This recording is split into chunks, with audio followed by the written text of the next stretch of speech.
Wow. Now that I'm here, I'm just, what'd you say? Getting your energy together? Let me get my energy together. All right. We are broadcasting live, so I guess I should talk about something while Facebook looks for people that may be interested in the content that we have to share with them. Blah, blah, blah, blah, blah. Small talk. Let me get my stories up.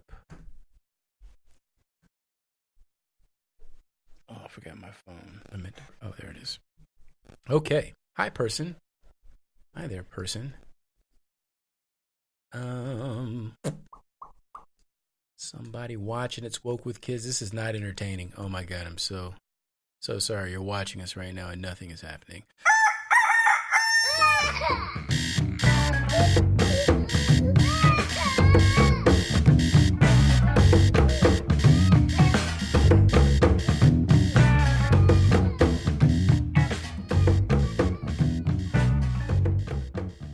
Okay, hello. Wakey, eggs and bakey. It is Woke with Kids, and I am Inyaze Vincent, and I am joined once again by my special co-host, Melissa. Yeah. Hi. How are you doing today? Or tonight? I'm very tired. No shit. It has been a long day. If you guys are new to the podcast, this is how we started out. We're going to rally. We do the podcast late at night after the kids are in bed. So that means it's about 10:30 West Coast Pacific time. Nobody has had a nap. This is full throttle, guys, okay? This is full contact parenting. All right. That being said, wow, we got a lot to talk about, and we're going to try to talk about it as quickly and as efficiently as possible. First thing on my mind, I would be remiss if I didn't bring it up. What the fuck is going on with abortion? Why are all the men climbing in your gender's coochie again? What's going on? Well, It's disconcerting. to say the least, I mean, what is it? Up to like 6 or 7 states now have recently passed legislation signed by their respective governors that are banning abortion past 8 weeks. Georgia's was 6 weeks, which is when there is a detectable heartbeat. But coincidentally, oftentimes many women don't even know they're pregnant. And so they are eliminating any options for women to take, even in instance of rape. As in the case, was it in Ohio, where an 11-year-old girl was raped and became pregnant legally? She can't vote, can't buy cigarettes, can't buy alcohol, and she is legally supposed to carry this child to term. Wow. There's wow. So it's crazy because while many are saying a lot of these are going to be unenforceable or it's going to make its way to the Supreme Court, some have theorized that was essentially the plan, because now that Trump has stacked the Supreme Court to lean toward the conservative side, that we are now calling into question the constitutional right to an abortion. Yeah. And making this a very much an issue for the 2020 election. I think that was a really great summation, and there's a lot to unpack there. There's a lot going on there. First of all, how close are we to Handmaid's Tale? I don't know because I didn't watch the show, but is this the prequel? Is this what happened? Is this how they got to the world? That world? Not exactly. Okay, good. I want to make sure that we're not. First, it was like, oh, women, you can't have your own bank account and you don't need to have a job. Oh. And it was kind of through those means, taking away other avenues of agency. Then they hit you with the reproductive. Got it. So first they go the Saudi Arabia route, which incidentally is the largest investor in Silicon Valley, but that's neither here nor there. That's just something I know because I watch Hassan Minaj's brilliant show on Netflix, and you should too. But yeah, you're absolutely right. This is a coordinated attack, as Sister Leslie Jones broke down on the last episode of SNL so eloquently. This is a coordinated attack on women because they feel empowered and emboldened by the presence of a Supreme Court majority of conservatives. And that leads me to my other thought, which is, in essence, we fucking told you so, right? Didn't we all told you so? I mean, like, I'm a Hillary supporter, so I don't know if you guys forgot that or not. I still am with her, and she got 3 million plus popular votes, but somehow we've rewritten history to make it so that she lost by like the largest margin ever and was the most unpopular president that ever existed, which isn't true. And now are making that, and now making her their successful theft of the election the benchmark for electability for female candidates going forward. But all of these stakes were on the table when we were deciding our last president. We knew that. It was very clear. They just pushed it to the bottom of the list of priorities that we were talking about so that it wasn't at the forefront. And a lot of people who voted for Trump, that's not their focus, that women should have agency about what they do with their lives. I mean, the whole thing is crazy that we are essentially valuing the fetus over the life of the person who is carrying them, and subsequently valuing the fetus over the life that the birth child may have after birth. It's not like this legislation was tied to medical care and better education and paid family leave and childcare and all the things that a society would provide if they really felt so strongly that every life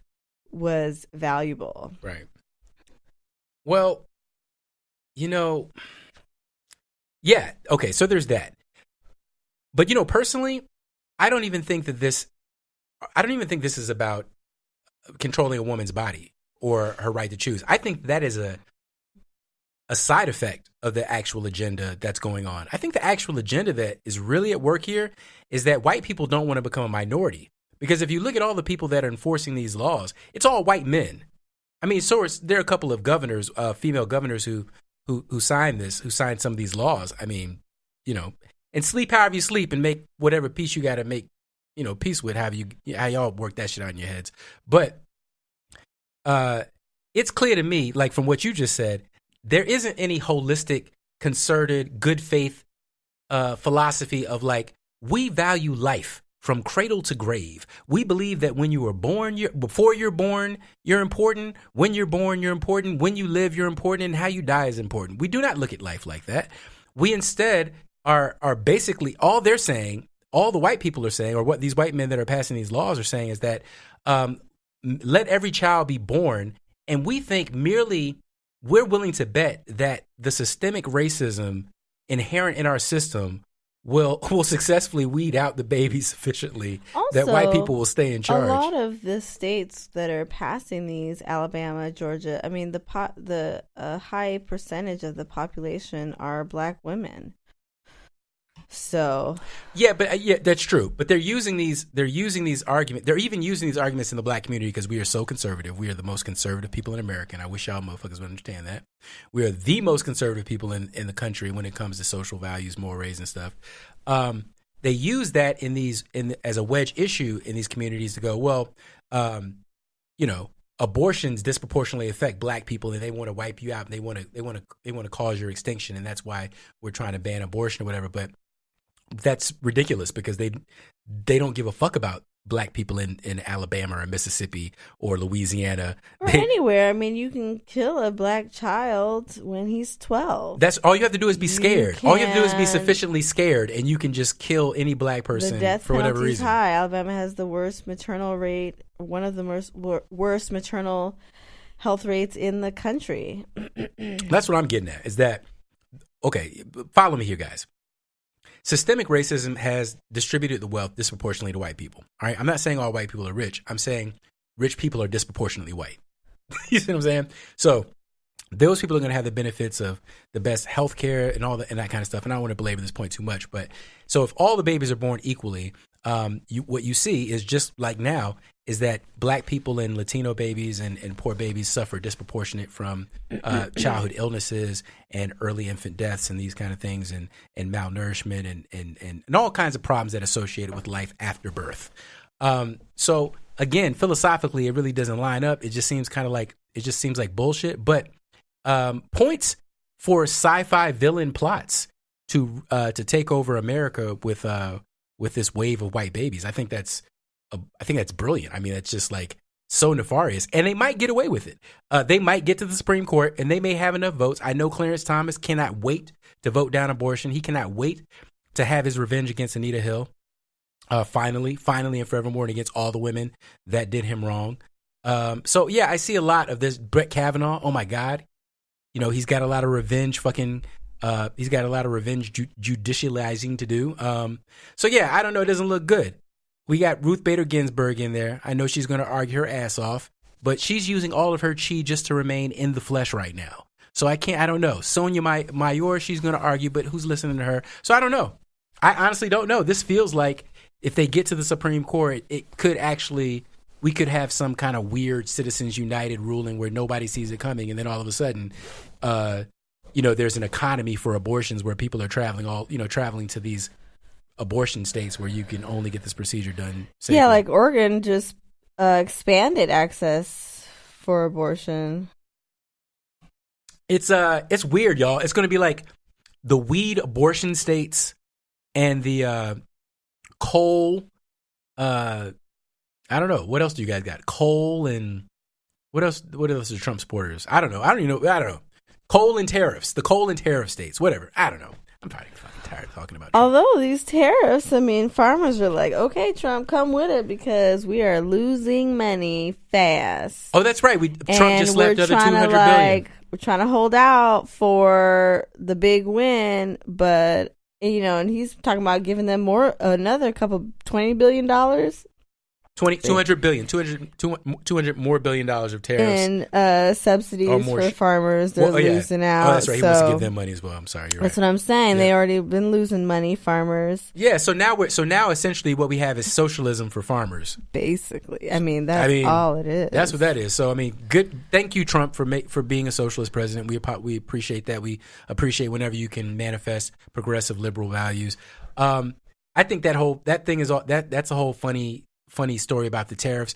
Interestingly enough, though, garlic farmers in California love it. They love this shit. They love the tariffs because we've been importing our garlic from somewhere else, and so now all of a sudden, garlic farmers are selling a shitload of American garlic. Yay! Well, soybean farmers in like Brazil and several other countries are happy because China was like, "All right, fuck U.S. We're just gonna get it elsewhere."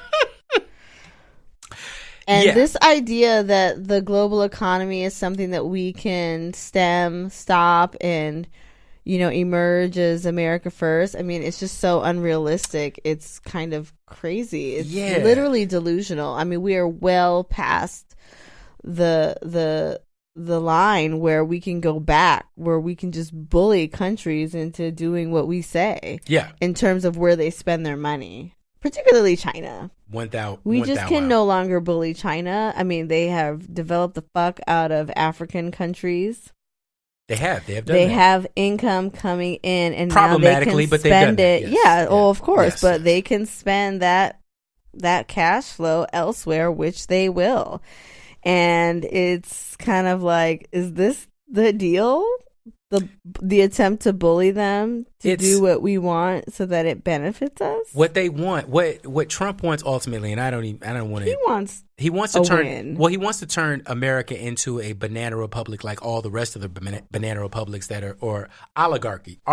An oligarchy is a nation ruled by rich people, by a small group of rich people that also wield political power. He wants to turn America into a place like that because that is the natural habitat for a swamp-dwelling creature like him. That is the natural swamp-like environment that an oligarch wants to reside. That's why he has so much love for Putin. Can I don't want to talk about Trump forever, but there was we're having one of those episodes. There was one he did a rally in Pennsylvania, and he said some really interesting things, but The thing that hit me the most is this motherfucker keeps getting on the mic and joking like about being a president for more than 2 terms. Yo! Yeah. Oh man, y'all! If y'all, this and it's like, okay, wake up, people. He's not joking. He's basically throwing it out there to gauge the reaction. At this point in the game, what about anything that Trump has done makes it seem like this motherfucker is ever playing? Trump is not a funny guy. He's not a funny guy. Let's just start there. He's not funny. No. You know who was kind of funny? Who? Obama. Obama was a very funny guy. Obama was a little bit funny. Obama had a sense of humor. He had a sense of timing, and he knew he could kind of read a room. That's right. And so he was a little bit funny. That's right. You know what this actually, though? Trump would disagree. Part of the reason I'm here is that I know how to take a joke. That's what he'd say. That's what he'd say. I've been waiting for so long for that to make sense. Except when the joke's on him. And I feel like the joke will only be on him when we vote this motherfucker out. Yeah, man. I just, it's exhausting to repeat over and over again. He's just not the kind of guy you want your son to grow into. Is he? Anyone out there in the sound of my voice? Some people. It's so weird. It's so fucking weird. I think still admires some of the things that he did. It's weird. Let's talk about some other kind of politics. We're having a presidential election next year, 2020, right? We're going to elect a president again. It's either going to be Trump or it's going to be somebody else. All right, those are the two options. And there's a lot of other options. There are a lot of other options as of right now. Yes, but right now the important question is going to be Trump or it's going to be someone else. So if it's going to be Trump, if you're one of those people, if you've made up your mind for Trump, feel free to tune out right now. On our last podcast, was Biden in the race? I think he had just entered. He had literally just entered that day. And he's already the front runner, despite his. He's been the front runner since Hillary got into the last election. You know what I mean? Like, they were asking Biden to run back then, and Biden was like, I would, except my son literally just died. And so now he's had a time. Bo. Oh, man. Rest in peace, Bo. What a guy. Seriously. I'm seriously. What a guy. No, seriously. Like, what a guy. What a guy. But Biden has had time to heal. He's had time to recover. He's also had time to age into the oldest presidential candidate that has ever walked the planet. I thought Bernie was the oldest. No, Biden's older than Bernie. Right? I'm pretty sure. Anyway, that's small comfort. Either one I think it's no comfort. Either one is all. It's either ancient or ancienter. That's what the fuck we're talking about here. But okay, but there was a poll came out because all the Democrats are really eager to find out. We're all just clamoring for any information about, who's got the edge, who's getting the follower count, who's losing followers. God, we got to know. It's all a YouTube contest. IG. Instagram is going to decide our election. I mean? This is literally what we're doing right now, but we call them polls. So, Quinnipiac poll. I hope I'm mispronouncing that. Released Tuesday showed that 35% of Democratic Party voters viewed. Bill de Blasio. Bill de Blasio announced his presidential campaign. What? Yeah, he's going to run for president. Wait, what? I should have started with the headline. Bill de Blasio. I didn't even hear that. Papa Bear, New York. Married to a black woman. Bill de Blasio's running. Mixed Afro kids. That de Blasio, he's doing it. He's doing it, and oh my God! But he's not doing so well because right now it shows that 35% of Democratic Party voters view him unfavorably, and that is the highest figure of any Democrat. I'm kind of wondering, like, who is hyping these people up? I don't know. I'm thinking, like, who's? Well, it's like honestly, no. It's like anything. It's like when you got a circle of friends. And you the best at whatever y'all could do. Y'all all mediocre, but you the best at it, right? All your friends naturally going to be like, oh, man, you can really sing. Oh, you so beautiful. You can model, girl. You know what I mean? All that, whatever. They all can do that in New York or whatever their local place is, right? Because they're local. But then as soon as they go into the national poll, it's like, oh, you New York cute, but you ain't like national cute. You know what I mean? Like, so that's what de Blasio is kind of finding out, and these people are kind of finding out. When do people start dropping out? I'm sorry. When do people start dropping out of the primary? I think not until the primary starts. I don't want Kamala Harris to drop out. I don't think you can drop out until there actually is the primary. So first they got to start the primaries. What is that? June? I don't know. Oh, I can't remember. Unfortunately, the closer we get I just feel a growing sense of dread. Like, I'm not encouraged as more people enter the Democratic primary race. Yeah. I'm more like, oh shit, now we got somebody else to fucking confuse people. Yeah, and someone else to blow the curve. Yeah, and like we need to start consolidating and getting our shit together, man. No, I hear you. What are we fighting for? What are we talking about? Because if it's really just about beating Trump, then we wouldn't be splitting everything 20, what are we up to, 21, 22 different ways? Well, that's always the problem with us. Whenever you're on the outside, right? You know, and we're the big tent party as well. So we got, you know, we're the seven kingdoms. You know, like we're all arguing with each other and shit. And Trump is the White Walker. Trump is Cersei. Whatever you want to call it, big bad. But you know, we gonna argue. You know, we gonna definitely argue amongst ourselves because that's what freedom looks like. Freedom looks like arguing. You know, but I just want to say this.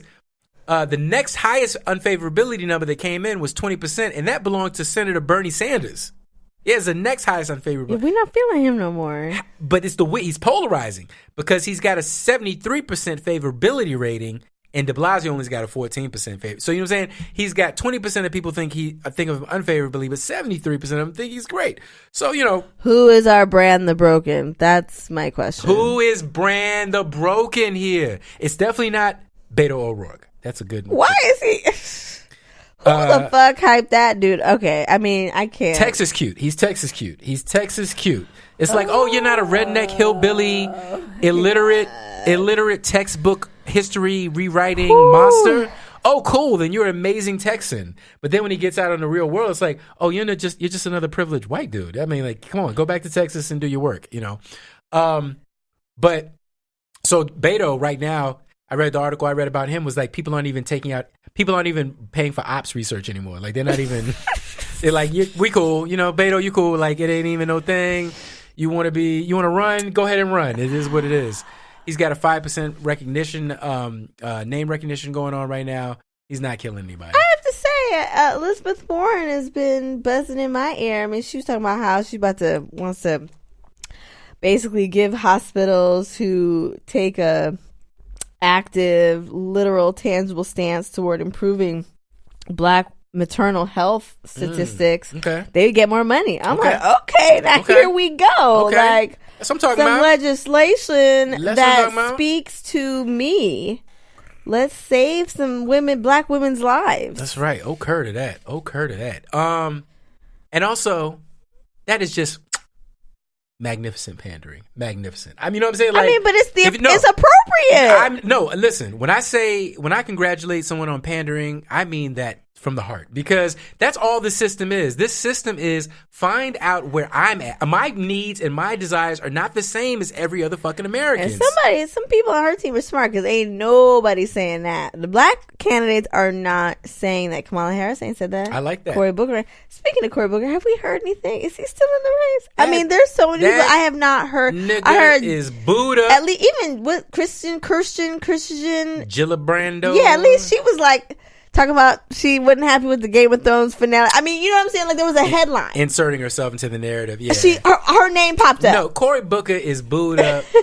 If he make it to the primaries, I will be shocked. I have not heard anything. I think that man is neck deep in the most delicious, wonderful love that he's ever been in. Which I'm so happy for him. Every time I see his face with her, it's like that oversized Cory Booker grin. I would look like that if I was with her. He is exciting. He is just, I don't, why would you want to be president? You don't be president now, bro. Why ruin it? Why ruin what's happening in your life right now? That's also why I really admire Stacey Abrams. She's like, yeah, maybe I could run, but I found my lane because this is really important. And there's so many areas that really are important that could be addressed. And if we tag team and work together, be like, okay, you got some ideas, Kamala, you do this. Mm-hmm. Okay, Elizabeth Warren, you got some good ideas, you work on this. Okay, Beto, we can find something for you. That's right. Okay, Bernie, and it's like if we got a president that was not them, we could be like, okay, Bernie, your thing is like economy, we'll make you secretary of whatever the fuck runs the economy. Yeah. You know what I'm saying? No, 100%. Warren, okay, you run motherfucking Department of Health or whatever. And everybody wants to rule the world. We could really fucking address in a very specific and targeted way, I think, to really make some. Even Kamala, I mean, I love her, but like, what if Kamala was like running the Department of Justice? We would love to see Kamala running the Department of Justice. With her legal ass. Yes. Lawyerly ass. I mean, you know what I mean? Like, really just take your strengths and apply that to the numerous departments that need progressive oversight. This idea. You're absolutely right. Just my take on it. This ego-driven idea that every Democrat that has an interest in politics now has to be motherfucking president. It's just absurd. And there are so many different other levels and layers that we need to fortify and shore up. Yeah. You know what I mean? Justices, like right now, the appeal for Trump's financial records that is being fought in court, the subpoena that is being fought in court has been appealed by the Republicans, is going to the appeals court that is still headed up by Merrick motherfucking Garland. This is why we have to have people in all positions, because the delicious irony of the fact that Trump's subpoena is going to be ruled on. I hope he fucking runs their ass, because I'd be like, oh, really? So sweet. Y'all need something from me now, knowing I was like, oh, you want me to deny? Super duper qualified by all accounts. Oh, you want me to be y'all thought impartial? I was amazing, and then y'all was like, oh no. Oh, you want to be fair? You want to be fair now? Is that what you want? Exactly. You want to be fair now? Okay. So no, I am. We can't all be the CEO. We need some middle managers. There y'all. are, but not even. I mean, is the CFO a middle manager? No, absolutely. Is the COO exactly. there are other things in the middle C-suite. manager? Yes, I mean, is the the C-suite. You're the right. board of directors middle management? Yeah, no, right. there are still high level, high level top positions. That's right. I mean, who gonna do Secretary of State? That's exactly. You know what I'm saying? Secretary of Defense. What I mean though is to your point is homegirl Stacey Abrams. They came for Stacey and was like, yo, we got a C-level suite for you. And she was like, who the fuck is going to do this? Yeah. And so she stuck in middle. She said, I'm going to do a couple more years in middle management down here on the state level, making sure it's okay for my people. Okay, speaking of Stacey. And she's, I mean, I've seen her in person. She's like, y'all might not believe this, but I'm an introvert. And she has seen up close that is hard to believe a little bit. You know, her position potentially as president would not allow her to be her best self. That's the fair. Majority of the time. Actually, I do relate to that because I'm an introvert that masquerades. A lot of of people introvert. who are famous or widely impactful with talks and things like that are introverts. You know, they pick and choose. Yeah. When they share their brilliance. Yeah, I can dig that. Stacey Abrams also triggered another thought. Here's another adjacent tangent. You might have heard, this relates back to the abortion thing we were talking about earlier, but a lot of the places that are passing these abortion bans have become, in recent years, hotbeds of cinematic and film activity. We're talking places like Georgia, which is only the second largest film location spot right now, has the second biggest film industry in America right now. We're talking about places like Louisiana, Alabama, places all over the country that have been benefiting by giving these huge tax credits for filming, and they benefited, right? And not just people who work in film, but caterers and hotels. Where do you think the crew stays? Do you know what I mean? Where do the actors stay? Where does the director stay? Clothing, anything. The restaurants, so many all things. of it. So much that goes into making a movie. So many jobs that it creates. Right. So now the first show is leaving Georgia over the new abortion law, and it's no real surprise. It's director Reed Morano, and she is directing a new show for Amazon Studios based on a book that I mentioned before, The Power, which is about this alternate universe where women develop the ability to discharge electrical volts from their fingertips, and it just changes the gender dynamics of the world, and it's about, you know, sort of how men reckon with that and how women reckon with power, and it's just super dope. And they're making a movie. They're making a series about it, which is dope. She also worked on The Handmaid's Tale. Yeah, she won an award. Yeah, so it's not a huge surprise. This is why I was asking. I'm like, I haven't seen. Now I have to watch The Handmaid's Tale. Obviously, I have to see it now because now I'm like, what? Like I thought so many of these questions were settled. Oppressive so many of these questions. Society. I mean, it's crazy. I mean, I'll watch season 3, but it's intense. Also, I heard Jason Bateman was like, "I'm not working. Not going." And basically his show, Ozark, which is going, he's the lead, and it's going into season 3. And it's good. It's good. I mean, they can't really do that show without him. Mm-mm. It will not really succeed if they tried. He said, I won't film there. So that might be going. And then there was another one, I think, was it Jordan Peele and J.J. Abrams had that Lovecraft something or other.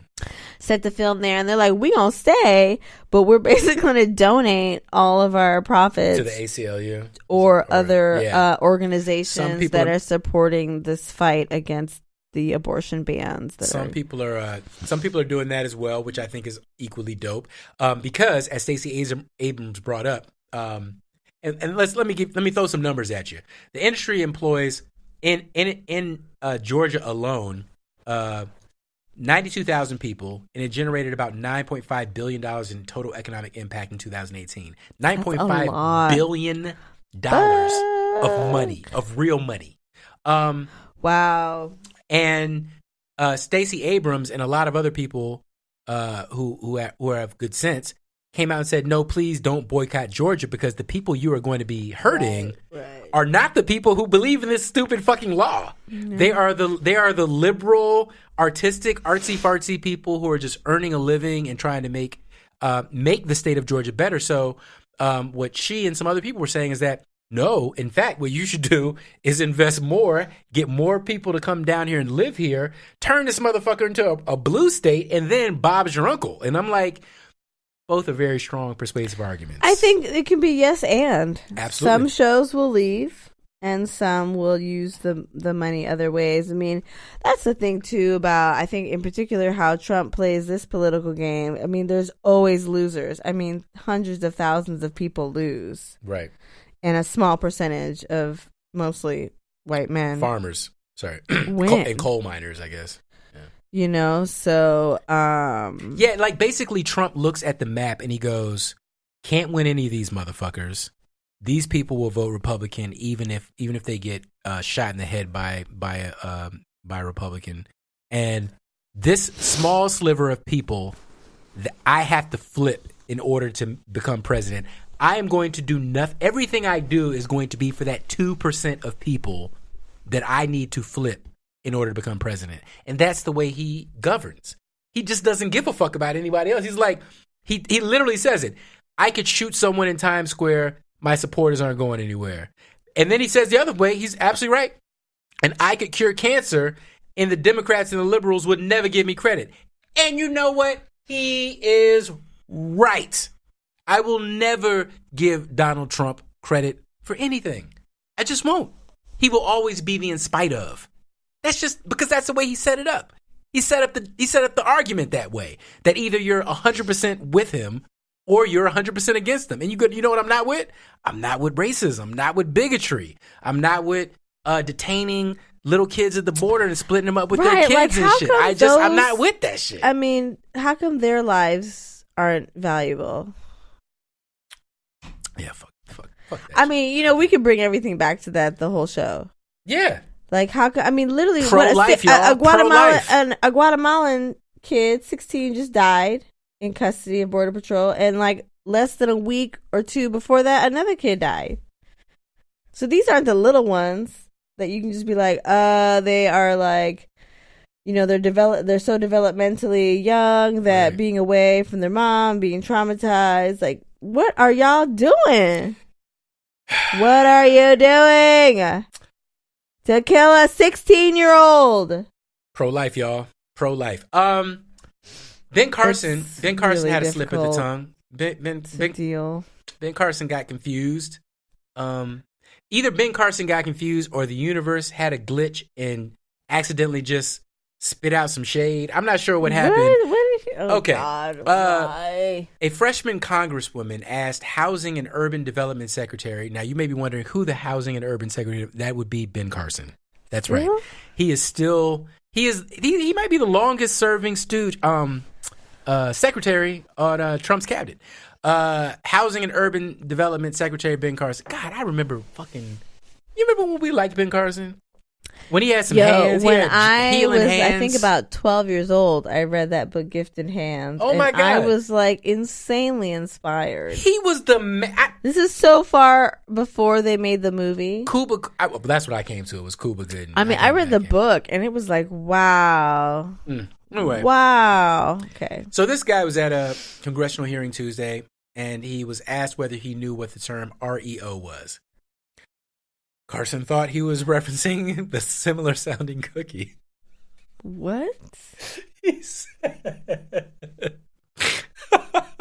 Wait, no way. No way. You are kidding. You are joking. I didn't read it the way it was set up until just now. That's why this shit is generally tickling me. He said... he said an Oreo. Wait, what? They asked him what an Oreo is. What is an Oreo? I ain't gonna front. I'm not even being contemptuous because I don't know what an Oreo is. I don't know either. But I just 100% know that in Congress, nobody's gonna ask him what an Oreo is. Nobody's asking. I almost feel bad for the dude because for that to come out of his mouth, oh my Jesus, just highlights how much that term has been lobbied at him and how much it has affected his psyche, where he has felt That's what I'm saying. I mean, it's almost sad as someone who was told they talk wide and this and that. Oh my God. Oh my God. No, Ben. I almost. The reason why I don't fully cross over into sympathy is because I'm like, motherfucker, you are like at a high level state position. Like, yes. Get your fucking head out of your ass and get your shit together. Okay? Dude, it's like walk it like you're talking. Like, stop. Like being an Oreo would be so. Be a professional and stop just. Like, I mean, how can you though? I was gonna say stop like leading with your insecurities, but how can he literally when Trump himself does it every goddamn day? And also, oh my Oreo, God! Also, the funny thing to me is Oreo is so much. Being an Oreo is so much better than what Ben Carson is right now. Do you think there's anyone on who's listening who does not know what the term Oreo would mean as a pejorative? Oh, sorry. Yeah. And anybody... Just in case. So, we all know the cookie. You buy it. It's got like dark brown chocolatey wafers with like a white creamy filling. That's right. That's what it does. So when that term is lobbied at a black person, it means that you are black on the outside, but essentially like a white person on the inside. Right.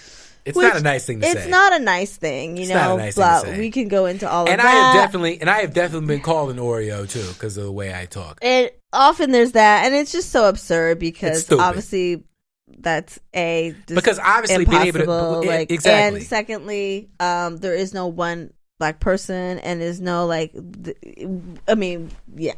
people don't talk away.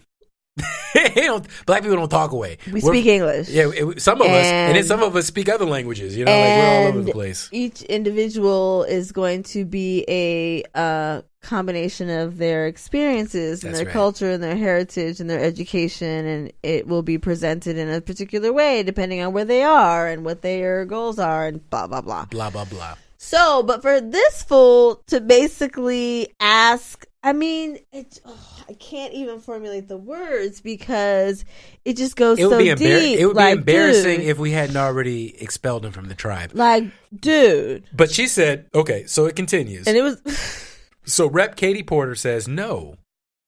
She spelled it back to him twice because she wasn't there for the games or the shade. She wanted to know whether the Secretary of Housing and Urban Development was clear on what it was. And so Carson tried, because he has a college degree, and he said, a real estate organization? Good guess. Good guess. He said a real estate organization. Woo, that's really good. But actually what it means is real estate owned. Which sounds a lot more basic. We just got to pause here. Yeah. And I kind of got to go back to something that I've brought up in podcasts previously. Just me, or is there a basic level of competency for the position these Trump appointees are holding that they don't have? Betsy DeVos is another example. Why don't they know the basic language in all areas as it relates to the department that they are leading? Yeah. Yeah. Why would you not know real estate owned? And even more egregious, and you're right, because the term refers to property owned by a bank or a lender after it's been foreclosed. Because what she wanted to know was why the rate of REOs issued by the Federal Housing Administration is higher than that for other government-owned real estate. In other words, why are y'all foreclosing on motherfuckers' houses? What is your office actually doing? And to your point, you're absolutely right. Democracy has a pro and a con, right? If we were in China, the only way you can get to leadership position in China, and you can look this up because they love to brag about it to you, is that you got to go through the ministries, you got to spend a lot of time doing shit work, learning about how to, sweep out the stalls and whatever, working your way up until you can become a minister. And then if you're talented enough, you can become, the head of that organization that you started from the bottom up. In America, all you really have to do is be and or know somebody rich. Yeah, because he was a neurosurgeon. Yeah. Yeah. He has no, in Trump's brain, the only way that it could work is that the word urban is in the title, and Carson. I'm gonna let y'all put that together. I'm gonna just let y'all, because y'all are smart people. I vaguely remember Carson being like, "Well, I lived in Section 8 housing at one point."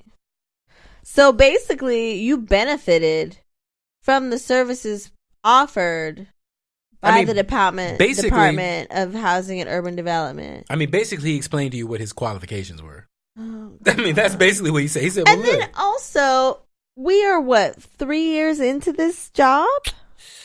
3 fucking years, y'all. Can y'all imagine being at a job 3 years and still not knowing the basics? Feels like just yesterday. The bare bones basics of the terms. It's almost as if he never read the employee manual. Okay, hold on. I'm sorry. I'm just reading more. That was good, but hold on. So you know what I mean? Like, it's almost like he skipped the orientation. I think, yeah. He skipped the training. You know the videos they make you watch about all the sexual harassment training and like how to manage the Department of Housing and Urban Department, all that. I don't think he watched any of those. There ain't none of the scores. Anyone who watched it and summarized it for them, he didn't read that summarizing memo. Yeah, I don't know. Their summarizing process in this White House is kind of fucked up, as we can tell from. Well, again, if the president isn't reading his memos and his summaries, I mean, you basically like, oh, that motherfucker ain't doing it. I basically picture Animal. I basically picture Animal House whenever I picture the White House, just like John Belushi swinging from like chandeliers and like chugging beer and pissing on the white. Whatever. I have my fantasies. So hours after the hearing, Carson, I guess, feeling a little trying to cast some shade of his own, tweeted a photo of a package of Oreos next to a note thanking Porter for participating in the hearing with the caption, "Oh, REO, thanks. Enjoying a few post-hearing snacks, sending some your way." Porter said in the interview with CNN that night that Carson did in fact send cookies to her office. He actually sent a family-size box of double stuffed Oreos to her office. I can't be in politics because this is my thing too, because then on the low it's like, are you saying I'm an Oreo? You see what I'm saying? It's not just like, oh, hee hee ha ha. He didn't say hee hee ha ha. I fucked up. I'ma eat Oreos. He sent some to her when she didn't have nothing to do with the Oreos. She never brought it up. She wasn't talking about it. She don't care. She don't like Oreos. Bitch. Hold on. Oh, here's another one. Oh God. I don't understand. So then Rep Ayanna Presley got into his ass. A black woman. Rep Joyce Beatty. That's what I'm talking about. Rep Joyce Beatty, Democrat, Ohio. Not black woman I was talking about. Asked him if he was familiar with OMWI. With who? Carson asked. Amway. The congresswoman repeated. Amway? The secretary replied. The acronym actually stands for Office of Minority and Women Inclusion.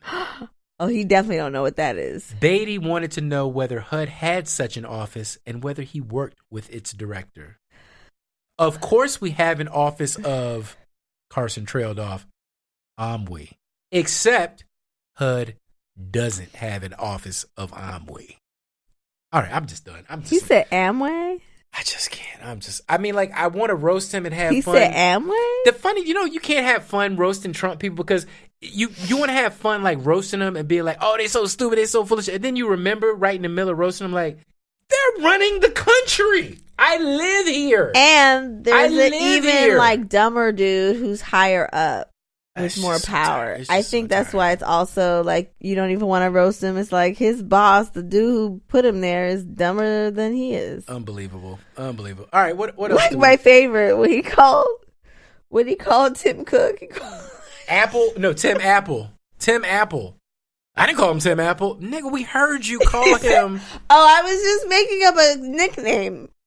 That's your nickname? Tim Apple? That's your nickname? What was wrong with Tim Cook? It's actually shorter and easier. What? He actually like nobody slips of the tongue. He slipped up at the Pennsylvania rally. Actually, he said a whole bunch of crazy shit about being president for 1,000,000 years and all this kind of stuff. But the one thing he said that was genuinely true, and that the only time when he says it, I feel a pang of genuine human connection with Trump is when he said, "I don't want anyone to think I'm a loser." Because I know you goddamn don't, do you? Because that's an honest moment. God. That is all you care about. All you care about that's a genuine is statement. Not being a loser. Wow, okay. Has Trump ever done therapy? Do you think Trump has ever been to see a therapist ever? Yeah. You think so? He's gone at least once, and he was like, I know more than this person. He probably started talking about them. Oh, your boobs. Oh, you're probably bleeding from your whatever. You know what I mean? Oh, your plastic surgery. Like, you know what I'm saying? I can dig it. He just immediately was recounting all the ways this person was below him and couldn't teach him anything because he's amazing. That's about right. And his hands are big, you know? Yeah, that sounds about right. Okay. I don't have a ton more to go over. I do want to let you know a couple of middling things that are super important, but you don't give a fuck about because they don't have anything to do with politics and they're not going to change your taxes. But during when the French were a big deal and they fought a French Revolution, they invented a thing called the metric system. You may have heard of it. It's not very popular in America, but all around the world, it's the way we do things. And they just changed the way that we measure it. All up until this time, the way a kilogram, a measurement of the volume or mass of something has been measured. The mass, right, has been measured by comparing it to this little piece of metal, this literal little piece of metal that represents a kilogram of weight, which is crazy. Because that the mass of that kilogram of material can vary based on air pressure, dynamics, environment, all kinds of shit. So they've just gone off the physical standard, and we are now only conceptualizing of the kilogram as a purely conceptual thought unit. I find this fascinating. It's similar to when money got off the gold standard, only it's real. because we actually measure things consistently with it. And that is something that happened in the world, and the world changed right now. And now you are more woke because you are aware of that, and you're welcome. Well, wow. Okay.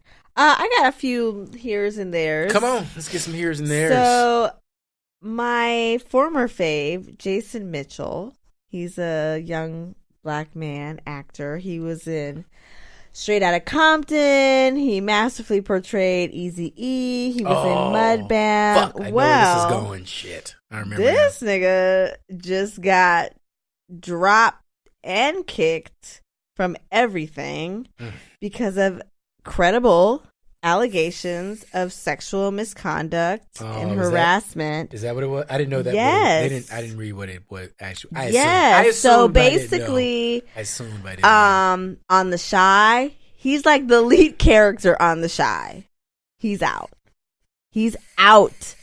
Because there was a girl on there who was like, this nigga tripping, and her boyfriend who is on Dear White People used to show up on set to be like watching over things, and they were like, look, honey, we're not sure what you're talking about. So she was like, I'm out. And they kept him. But then on a new movie that they had coming out, 2-3 of the women was like, this fool is tripping. And it got back to the producers and the network. Wait. So for the first the woman. Movie. So wait, the first woman, the one that they kept him, and was she playing his girlfriend? Oh shit! So that's why they wrote her off. Yes, I had no. I thought. Why would any of us? I thought they at the time. him. I thought at the time I was like, this is a terrible pivot in the storytelling. I was like, I don't like where this is going at all. So then he had a new movie coming out, and like 2-3 of the women on there were like, this fool is tripping. Damn. And they had enough to be like, dude, you're tripping. You're out. And then his agent at UTA was like, nope, you gone. And then his manager was like, nope, you gone. And basically he got dropped from every project he was tied to, filming on, whatever. Damn. His reps are, and then at the end of the article it was like, couldn't get no comment from his reps. He don't have no motherfucking reps. Ain't no reps. He don't have no reps. And it's so sad because, I mean, as we have seen time and time again with all of our faves, he's got talent, a lot of it. I feel two-way. And it's just like, why, dude? Why, bruh? Why? Actually, that's it. My thoughts exactly. I mean, just do your job. Be a professional. I feel that way about it. The other way I feel about it is that increasingly, through more exposure to therapy and also just more, just being older and just having more patience. I go to work. I work in an industry that's very volatile. I recently just had a lot of layoffs.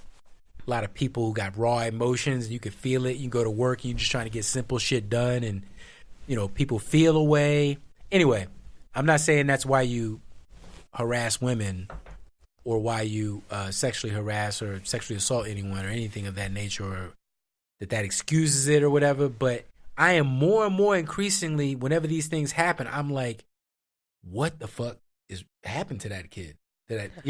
Because there is no logical reason for you to risk so much for so little. That you work so hard to get to achieve. And you could literally buy a sex escort. Like, you could literally just there's go out and probably spend money so and buy many one. girls who would happily just go alongside right, him. but I'm saying even if he was a mutant freak monster who looked, you know what I'm saying, like he could just. He had the money. There are sex workers who would be happy to render a service unto you, so you don't have to be a walking. And it's crazy.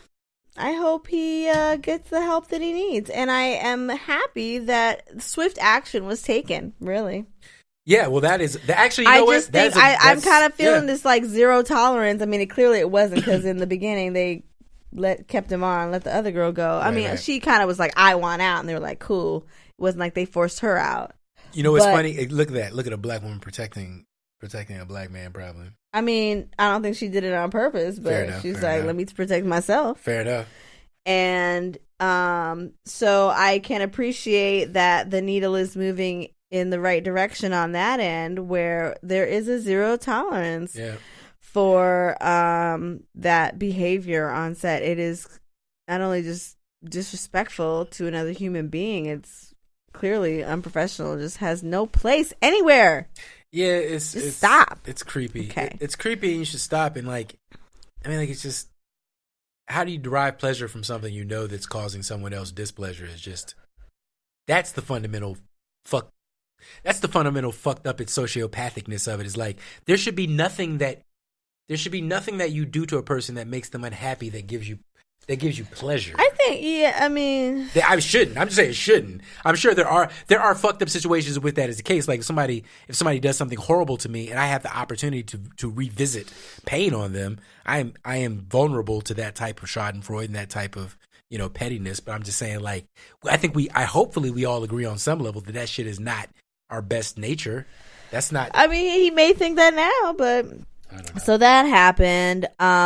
The black trans woman who was beaten up in public after a traffic incident, and they videotaped it. Men were stomping on her head and whatnot. But she survived that, was found shot to death. Jesus. Malisha? I'm trying to pull up her name. Wow. That's really sorry, Malaysia Booker, 23. That's just tragic. And recently before that, Claire Legato, 21, and Michelle Simone, 40, all murdered within a couple days of one another. And I don't know how many times people have to say black trans women are one of the most at-risk groups in the world for death, unemployment, homelessness, assault. I mean, all the horrible things that can be inflicted upon a person. And I think even particularly in this case, we saw her get stomped on. And, what kind of justice was there for her even at that point? Yeah. I mean, actually, that's exactly the reason why. That's exactly the answer to a lot of people out there who may be liberal as fuck. I'm assuming everyone listening to this is liberal as fuck, progressive as fuck. But maybe some people who are still not quite open-minded to the full, complete, universal endorsement of human dignity in all its shapes and forms. And I just think, like, this is why you have to over-represent certain stories in media. Like sometimes I hear especially my black brothers, who suffer from a form of patriarchal myopia sometimes, and a feeling of sort of self-righteousness because they've experienced historical suffering. They'll say shit like, they're trying to force this agenda down our throat. You know what I'm saying? Like, it wasn't like this all of a sudden. We supposed to be watching, queer people do their thing like Roots, like black people did on Roots or whatever. Why are we supposed to care? Because we're supposed to care. Like, you're supposed because to, they're dying. Because like you're supposed to, because there was no we reason. Don't just say, oh, I don't agree or I don't Yes. like it. People are out here causing physical violence, killing them. And because if the good white people in this country, and there are some, hadn't looked at the plight of black people, and people around the world, in Europe, all over the world, hadn't looked at enslaved Africans and colonized Africans and gone, hey, I understand that this is making us super rich and controlling the world, but this is fucked up. You shouldn't do this. They cared, and they didn't have a vested interest in giving a shit. And I know it's easy to forget that now, and like, that's water under the bridge, and that's just some shit. But like, there's two types of people you can be in a situation. You could be the type of person that when somebody pulls you up with the rope, you know what I'm saying? You wait and help somebody else up with the rope, or you could be the type of motherfucker that walks off with the rope. Okay? That's only two types of people in this situation. Like, either you help because you have been helped, or you pretend like nobody helped you and you just walk the fuck off and leave it for somebody else to do. you know, but it still remains to be done. The work still remains to be done. So like black people have a historical obligation. If you expect freedom for yourself, if you can at least, I can't preach at you. I don't have it in me anymore. I'm not from the South anymore. I live in California. I want to reason with you. I want to tell you a story. You know what I'm trying to say, guys. You got to fight for freedom as a concept, or freedom will not work for you. Freedom doesn't work. Freedom only is a concept, guys. You just got, either you believe in it or it doesn't. Either we all get free or no one's free. Yes. Thank you for something. None of us are free.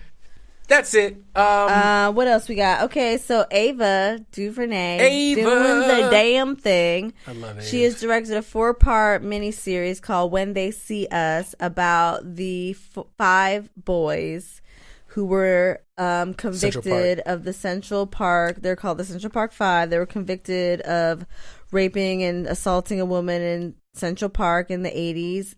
5 young boys, teenagers, and had their lives taken away, were imprisoned, and then through DNA evidence were revealed to have been innocent the whole time. She directed a miniseries. Part 1 has been doing its premiere at the Apollo Theater in Harlem, and it's going to be on Netflix beginning May 31st. By all accounts, everything I've read, have a party and watch it, I've read this is the best work she has done.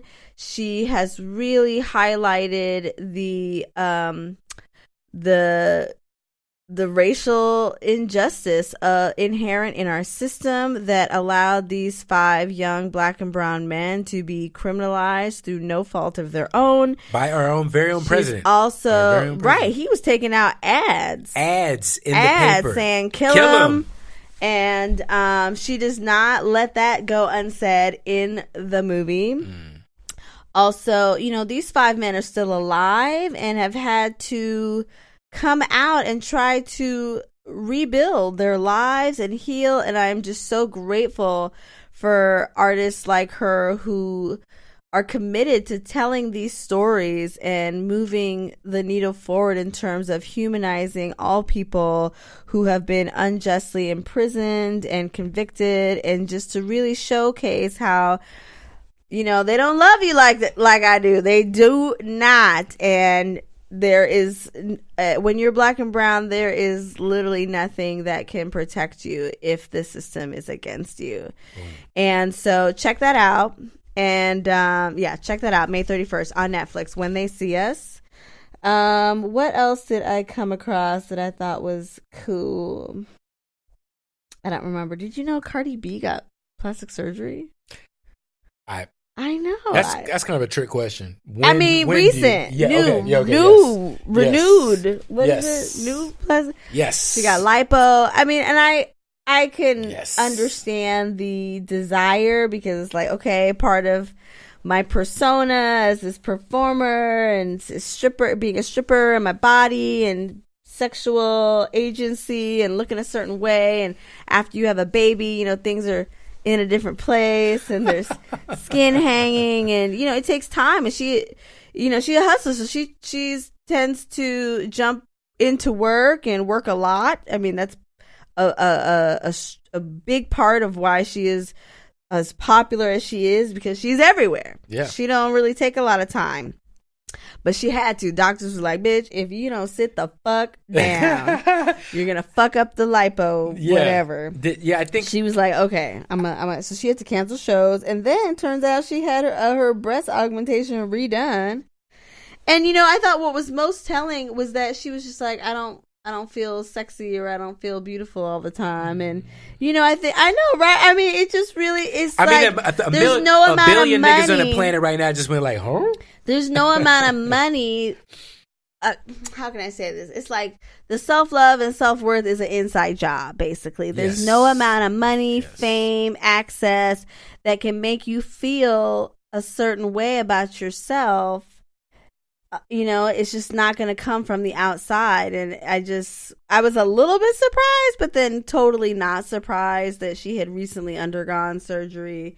And more so, I just hope that for so much of what we admire about her is like, oh, Cardi B, she is just herself. You know, she is always like speaking her truth, which this is her truth, but she just has so much influence right now that I would really hate for any mom who is like, oh, my boobs, my body, my whatever, and to be like, what I need to do is spend this money and get lipo. I mean, you know, if that's what you want to do, that's what you want to do, but don't do it because of what what society tells you your body should look like post baby.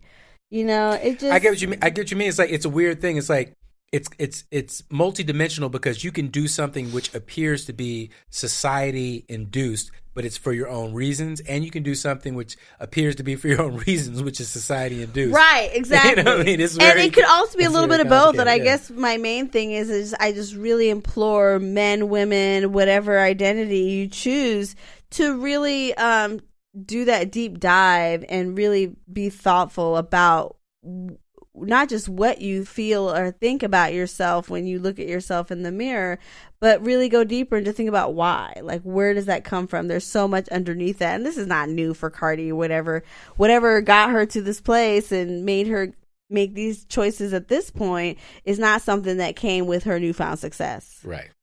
So, just, try to love yourselves and give yourselves time. Like, now she's like, okay, I'm gonna give myself time to heal. But if only she had been like, I'm gonna give myself time to heal. Yeah. Just from having had a baby and maybe not feeling pressure to bounce back. You know, we got this bounce back culture. Like, don't nobody fucking, like, what the fuck?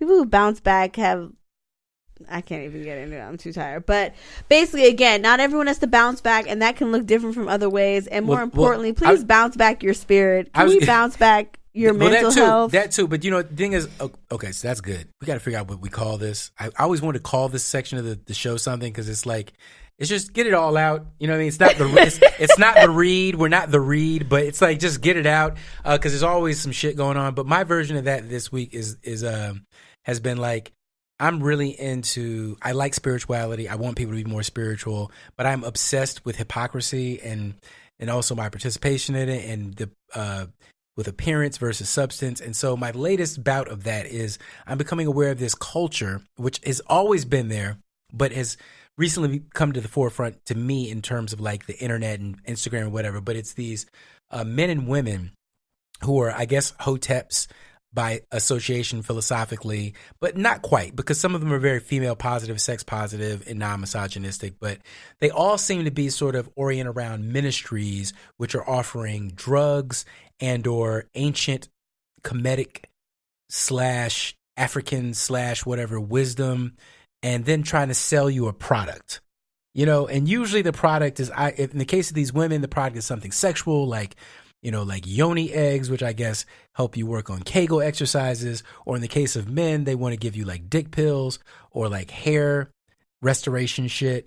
But then in between that, it's stuff like these weird kind of pseudo self-empowerment messages, but also kind of these sort of dependency building strategies where it's kind of like, you could, get my product, you can be free, but don't, but also tune in next week because I'm about to tell you that next level shit that you really need to get down with. But then also encapsulated in this kind of thing like, and yeah, black boy joy and, black girl love. And I'm like, wow, the lines are really blurry between late capitalism and genuine spirituality. Like, it's like, in my mind, I had this old fashioned yearning for Jesus on the mountain, giving a sermon, free of charge, for the sheer purpose of bringing the kingdom of heaven to earth.